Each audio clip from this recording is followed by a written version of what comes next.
Hi, I want to talk a little bit about a game I made in 48 hours.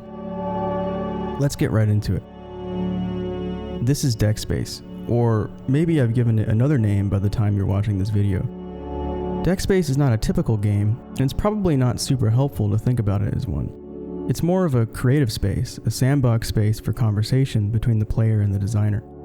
This concept, games as conversations, not lectures, is key to this experiment, and you'll be hearing more about it a bit later in the video. Deckspace is inspired by a number of things, each of which popped up at different points in the design process for me. One of them is the concept of a deck builder where all the cards are words. You use the cards, words, to build sentences that have meaning in the game. This is pretty clearly inspired by Coup, which is my largest project at the moment. Unlike Coup, Deckspace is pretty grammar light and uses a simplified version of English. You might say I worked on this to test the waters a little bit outside Coup's core concept. More importantly, Deckspace is inspired by the so-called GM-less tabletop genre, that is to say, single-player role-playing games. Most directly, however, Deckspace is inspired by several exercises in improvisational theater. So, all in all, you could probably say that Deckspace is a sort of mashup between improv theater, single-player tabletop, and deck building, where the goal is to build your own world from scratch and make your own stories in it. It's a creative card game, that's what CCG stands for, right? The core game loop is as follows. You, that's you, ask questions about your world which are answered by your deck. The answers to your questions become new things in your world and add character to the things already in it. Concepts, creatures, places, objects, etc. Then you ask more questions about the stuff you made, which leads to more stuff, which leads to more questions, and so on. The deck is your world, and you're building your deck. World building, deck building. You can also do things and take action in your world, events the deck will also respond to. This draws on a particular improv exercise from Keith Johnstone, one where the student is guided into creating their own story by essentially tricking them into believing they are not the ones creating it. The format of the exercise is a series of questions where the student forms some leading question about the story, and the teacher answers only with yes, no, or maybe.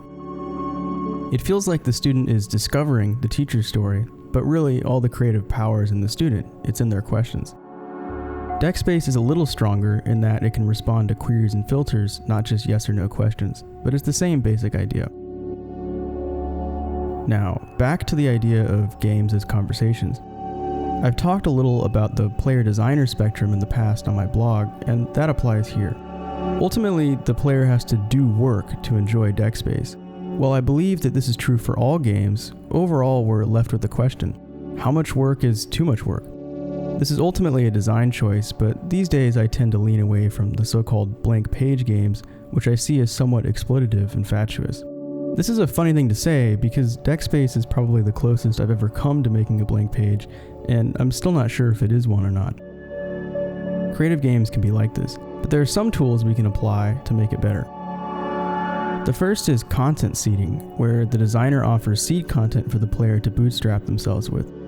My usual reference for this kind of thing is the old Minecraft Alpha creative mode where you literally began in an empty universe, versus Minecraft Survival, which came much later and provided various forms and examples. Deckspace offers a little bit of this in its trait and link cards, but it's still ultimately left up to the player to seed their own content. The second is the idea of content multipliers.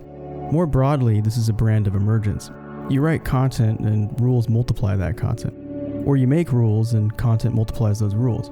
In Deckspace, you can think of each card type, as well as the deck itself, as a kind of multiplier. The third tool is just the carrot and the stick. Creative games are basically systemic toys. You always want to find the right carrot for the system and the right system for the carrot. I'm not sure that Deckspace has a clean carrot at the moment, but it's something I'm interested in working on. The fourth and final tool is the idea of creative constraints. I've written about this on my blog, and I think that all the previous tools in creative game design in general can really just be recontextualized under the framework of constraints. The difference between a blank page and a meaningful conversation, I believe, is how the game structures its constraints on the player, which are conducive to creative work. In Deckspace, this is where the improv exercise, the Q&A, becomes relevant. The answers provide constraints on your creative thinking, which guide what you end up making. Of course, if you're struck by inspiration, you can ignore the suggestions and build anything you want. One last thought. My practice typically involves custom tooling and new technology, but I wanted to do something different here. I believe that artificial intelligence, for example, and procedural content generation still represent a huge uncharted territory in the games medium. Furthermore, I don't think that we'll really be able to crack that stuff until the relevant tools are much better. The hard truth is that simple tricks just aren't good enough. Simple tricks look like simple tricks, to anyone that's really looking, that is, and they cause designers to fake parts of their world in ways they probably shouldn't. Usually, I spend my time trying to write tools and solve this problem, but with deckspace, I tried the opposite approach, no tools at all. Instead of PCG, deckspace is about UGC. Instead of AI, deckspace is about GM-less tabletop and improv. Does it work? I'm still answering that question, but it's refreshing to take another perspective once in a while. At the end of the day, what I wanted was a little place you could go to and build a thing that grows over time. A place where you could be creative and escapist. Deckspace. A conversation, not a lecture. Thanks for watching.